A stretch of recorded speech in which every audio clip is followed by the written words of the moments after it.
Bonsoir à tous et bienvenue dans cette édition spéciale. Ce soir, nous recevons un invité exceptionnel, le président de l'ESIP Algérie, Abdelmajid Tebboune. Monsieur le Président, merci d'être avec nous.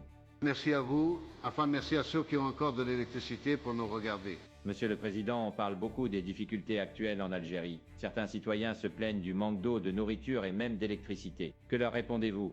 Je sais, vous avez faim, vous avez froid, mais il faut comprendre une chose, c'est la faute du Maroc.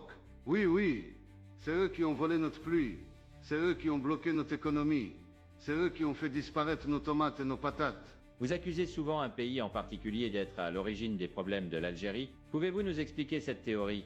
Bien sûr, tout est simple. Quand quelque chose ne va pas, il faut un coupable. Et qui de mieux que le Maroc? Chaque fois qu'on a un souci, on accuse le Maroc et hop, problème réglé. C'est une tradition chez nous. Vous parlez aussi d'une crise agricole. Pourquoi les produits de base comme les tomates et les pommes de terre viennent-ils à manquer? C'est encore la faute du Maroc. Ils ont dû utiliser une technologie secrète pour nous voler nos légumes à distance. Peut-être des drones, peut-être de la sorcellerie, qui sait? Ce qui est sûr, c'est que nous, on est innocents. Concernant le Sahara occidental, vous avez longtemps soutenu le Polisario, mais aujourd'hui, certains disent que le CIP Algérie a perdu son influence sur ce dossier. Quelle est votre réaction? Le Sahara occidental, Nifrir, quelle tragédie.